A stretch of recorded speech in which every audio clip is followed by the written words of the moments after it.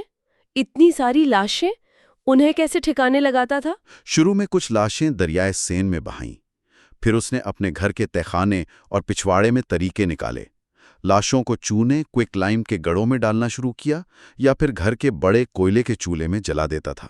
کیا کسی کو، خاص طور پر گسٹاپو کو، شک نہیں ہوا؟ گسٹاپو تک اس فرار کے راستے کی افواہیں پہنچیں، لیکن وہ سمجھے کہ یہ فرانسیسی مزاحمت کی کارروائی ہے۔ ان کا دھیان صرف مزاحمت اور جاسوسی پر تھا۔ وہ سوچ بھی نہیں سکتے تھے کہ کوئی شخص جنگ کو اتنے بڑے پیمانے پر سیریل کلنگ کے لیے استعمال کر رہا ہوگا۔ انہوں نے تفتیش کی تھی؟ ہاں کی۔ ایک قیدی رابرٹ ڈریفس کو مجبور کیا کہ وہ نیٹ ورک میں شامل ہو، لیکن وہ بھی پیتیوں کا شکار بن گیا۔ گسٹاپو نے پیتیوں کے 3 ساتھیوں کو پکڑا، تشدد کیا، لیکن وہ پیتیوں تک نہیں پہنچ پائے۔ تو گسٹاپو کو کبھی پتہ ہی نہیں چلا کہ وہ ایک سیریل کلر سے نمٹ رہے ہیں؟ کبھی نہیں۔ یہ حیران کن ہے، لیکن جنگ کا انتشار، لوگوں کی مایوسی اور پیتیوں کا محب وطن ڈاکٹر کا جھوٹا روپ، یہ سب اس کے لیے ایک بہترین پردہ بن گئے۔ اس نے لوگوں کی مجبوری کا بہت سفاقی سے فائدہ اٹھایا۔ لیکن آخر کار یہ سب سامنے آئی گیا 11 مارچ 1944 کو۔ جی، اس دن اس کے گھر کے پڑوسیوں نے شدید بدبو اور چمنی سے نکلنے والے بہت زیادہ کالے دھوئے کی شکایت کی۔